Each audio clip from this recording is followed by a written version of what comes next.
Baik, bismillahirrahmanirrahim. Assalamualaikum warahmatullahi wabarakatuh. Selamat pagi semuanya. Yang saya hormati Ibu Devi Rahmiati SPD MPD dan rekan-rekan saya sekalian. Puji syukur marilah kita panjatkan kepada Allah Subhanahu wa Ta'ala atas rahmat berupa kesehatan sehingga kita bisa berkumpul di sini. Tak lupa juga sholawat serta salam semoga tetap tercurahkan kepada junjungan kita Rasulullah SAW. Sebelumnya izin memperkenalkan diri. Saya Rima Salsabila Budianto Warang dengan NPM 215006152 dari kelompok 3 sebagai moderator untuk memimpin jalannya presentasi dari kelompok kami. Adapun pemateri-pematerinya,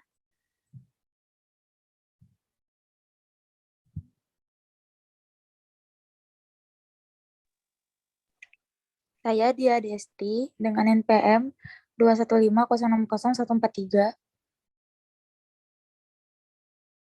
saya Rahma Alia Handaria dengan NPM 215060151. Saya Karina Yuliawanti dengan NPM 215060138. Saya Dea Altamara dengan NPM 215060119.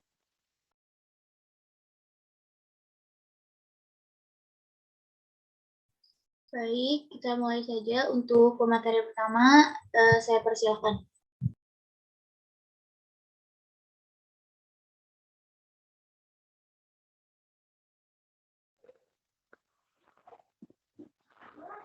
Hakikat getaran. Getaran adalah gerakan yang berulang-ulang atau gerakan bolak-balik melewati suatu titik keseimbangan. Satu gerakan didefinisikan sebagai satu kali bergetar penuh, yaitu dari titik awal kembali ke titik tersebut. Satu kali getaran adalah satu titik getaran adalah ketika benda bergerak dari titik A, B, C, B, A, atau dari titik B, C, B, A, B. Bandul tidak pernah melewati lebih dari titik A atau titik C karena titik tersebut merupakan simpangan terjauh. Simpangan terjauh itu disebut amplitudo. Di titik A atau titik C, benda akan berhenti sesaat sebelum kembali bergerak. Contoh amplitudo adalah jarak BA atau jarak BC, jarak dari titik setimbang pada suatu saat disimpang, pada suatu disebut simpangan. Gelombang adalah getaran yang merambat. Bentuk ideal dari suatu gelombang akan mengikuti gerak sinusoide. Selain radiasi elektromagnetik, radiasi gravitasional juga bisa berjalan lewat vakum. Gelombang juga terdapat pada medium atau karena perubahan bentuk dapat menghasilkan gaya memulihkan yang lentur, di mana mereka dapat berjalan dan dapat memindahkan energi dari suatu tempat kepada lain tanpa mengakibatkan partikel medium berpindah secara permanen, yaitu tidak ada perpindahan secara massal. Setiap titik khusus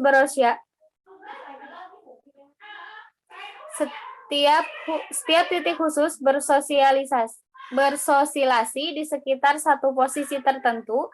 Satu gelombang dapat dilihat panjangnya dengan menghitung jarak antara lembah dan bukit atau gelombang transversal, atau menghitung jarak antara satu rapatan dengan satu renggangan atau gelombang longitudinal.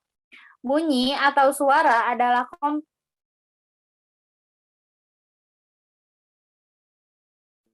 kompresi mekanikal atau yang merambat melalui medium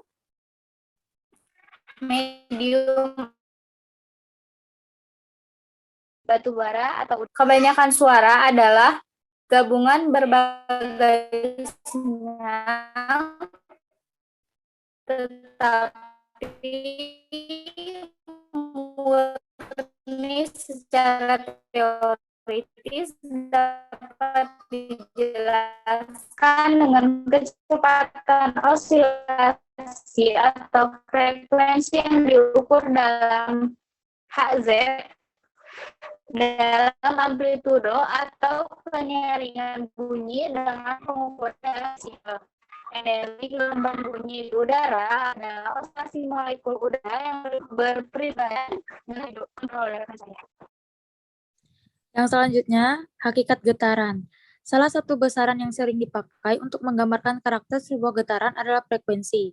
Jumlah pengulangan atau getaran lengkap yang terjadi tiap satuan waktu dinamakan frekuensi getaran dan dilambangkan sebagai F. Jadi, satuan getaran dapat berupa getaran atau menit, bahkan getaran atau jam. Bila satuan waktunya dinyatakan dalam sekon, maka didapatkan satuan getaran per sekon, atau sering juga dinamakan siklus per sekon, dan satu getaran per sekon, sama dengan satu siklus per sekon sama dengan 1 Hertz, mengikuti nama fisikawan Jerman, Heinrich Hertz. Jadi, getaran dengan frekuensi 200 Hertz menyatakan bahwa dalam satu sekon terjadi 200 getaran lengkap. Benda yang bergetar dengan frekuensi yang tinggi menandakan bahwa dalam suatu waktu tertentu benda itu melakukan banyak getaran lengkap, sementara getaran dengan frekuensi rendah menandakan bahwa jumlah getaran lengkap yang terjadi hanya sedikit. Telah dikemukakan bahwa getaran adalah suatu gerakan bolak-balik. Karena itu, antara lain dapat dipersoalkan posisi benda yang bergetar itu setiap saat. Jawaban pertanyaan ini diberikan lewat persamaan simpangan getaran. Ini berarti bahwa dari persamaan itu dapat diketahui posisi benda yang bergetar saat demi saat. Persamaan simpangan getaran dapat diturunkan lewat berbagai sistem dan antara lain adalah lewat sistem pegas massa.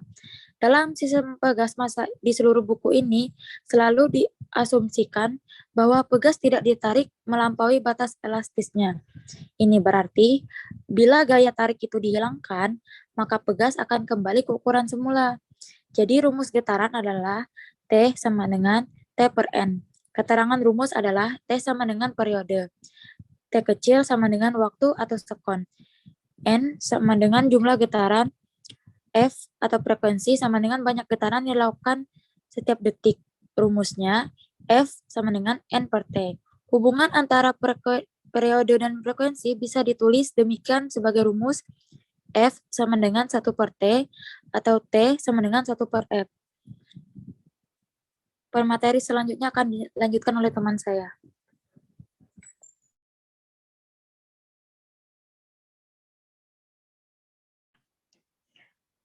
Materi selanjutnya ada macam-macam getaran. Macam-macam getaran terdiri dari dua jenis, yaitu getaran bebas dan juga getaran paksa. Getaran bebas yaitu getaran yang terjadi ketika sistem mekanis dimulai dengan adanya gaya awal yang bekerja pada sistem itu sendiri, lalu dibiarkan bergetar secara bebas. Nah, misalnya ada bandul yang awalnya ditarik lalu dilepaskan dan akan berhenti sendiri lama-kelamaan. Kedua ada getaran paksa.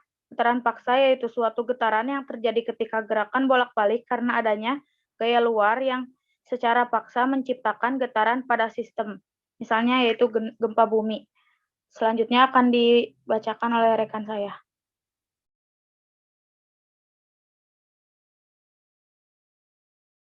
Baik, untuk selanjutnya ada hakikat gelombang. Gelombang pada dasarnya adalah gangguan atau getaran yang dirambatkan. Sebagai contoh bahwa gelombang yang dihasilkan oleh kapal motor dirambatkan lewat air telaga sehingga mengganggu seseorang pemancing. Dalam hal ini, air hanya menjadi medium perantara. Yang merambat bukanlah air seperti air sungai yang mengalir, tetapi yang dirambatkan adalah energi yang terkait gangguan tadi. Bila gangguannya berupa getaran, maka yang dirambatkan di permukaan air adalah energi getarannya. Getaran yang dituliskan ini yang disebut sebagai gelombang. Gelombang pada dasarnya adalah gangguan atau gerakan yang dihasilkan gangguan atau getaran yang dirambatkan. Sebagai contoh bahwa gelombang yang dihasilkan oleh kapal motor dirambatkan lewat air telaga sehingga mengganggu seorang pemancing. Dalam hal ini, air hanya menjadi medium perantara. Next.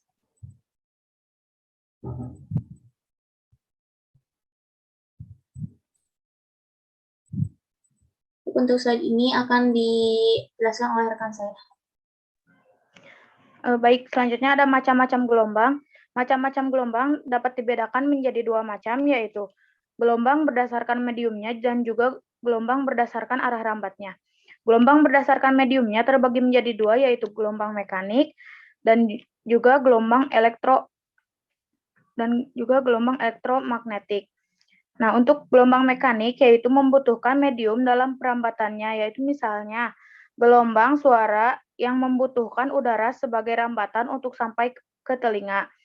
Gelombang elektromagnetik tidak membutuhkan medium di dalam perambatannya, yaitu misalnya cahaya yang dapat merambat di ruang hampa udara di luar angkasa. Kedua, berdasarkan arah rambatnya, gelombang dibedakan menjadi dua, yaitu gelombang longitudinal dan juga gelombang transversal. Gelombang longitudinal, arah getarnya sejajar dengan arah rambatannya. Satu gelombang terdiri dari satu renggangan dan satu rapatan, misalnya yaitu gelombang suara. Sedangkan gelombang transversal, arah getarannya tegak lurus dan dengan arah rambatannya. Misalnya gelombang pada tali yang digerakkan. Materi selanjutnya akan dibacakan oleh rekan saya.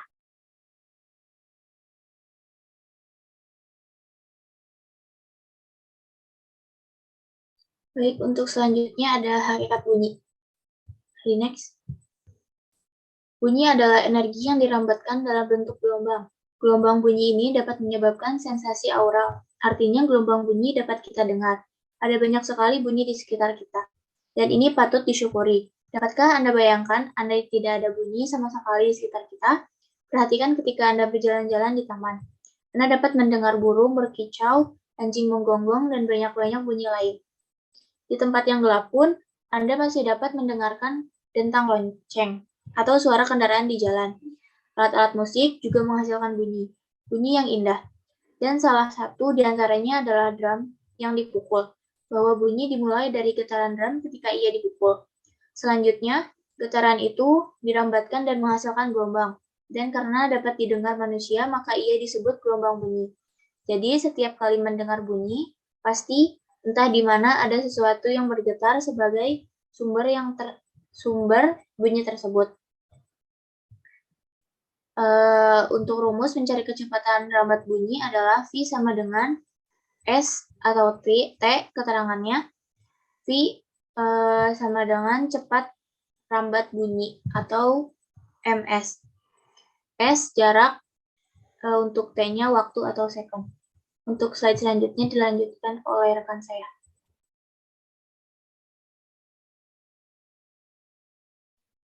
Baik, selanjutnya saya akan menjelaskan tentang macam-macam bunyi. Macam-macam bunyi berdasarkan frekuensi bunyi, yaitu yang pertama infrasonik, yaitu gelombang bunyi dengan frekuensi lebih kecil 20 Hz. Yang kedua audiosonik, yaitu gelombang bunyi dengan frekuensi antara 20 sampai 20.000 Hz, frekuensi yang dapat didengar oleh manusia. Yang ketiga, ultrasonik, yaitu gelombang bunyi dengan frekuensi lebih besar 20.000 Hz. Hewan yang dapat mendengar gelombang bunyi ini ialah anjing dan kelelawar. Baik, selanjutnya akan ditekan sama teman saya.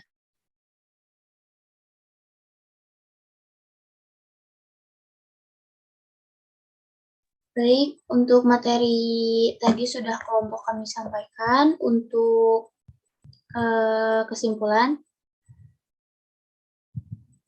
saya akan membacakan kesimpulannya. Ya, kesimpulannya yang pertama, getaran adalah gerakan yang berulang-ulang atau gerakan bolak-balik melewati suatu titik kesetimbangan. Gelombang adalah getaran yang merambat, baik melalui medium ataupun tidak melalui medium. Sedangkan bunyi merupakan gelombang mekanik yang dalam perambatannya arahnya sejajar dengan arah getarnya atau gelombang longitudinal. Yang kedua, sistem getaran yang dibahas adalah sistem pegas massa dan bandul sederhana besaran. Yang penting pada getaran adalah frekuensi, periode, simpangan, amplitudo, kecepatan, percepatan, dan energi. Bila energi getaran dirambatkan, maka diperoleh gelombang. Yang tiga, berdasarkan arah getar relatif terhadap arah rambatnya, dikenal gelombang transversal dan gelombang longitudinal. Pada umumnya, gelombang yang dirambatkan membutuhkan elektromagnetik yang dapat medium perantara, kecuali gelombang di ruang hampa. Kecepatan rambat gelombang tergantung pada jenis gelombang yang dirambatkan dan karakteristik medium perambatnya.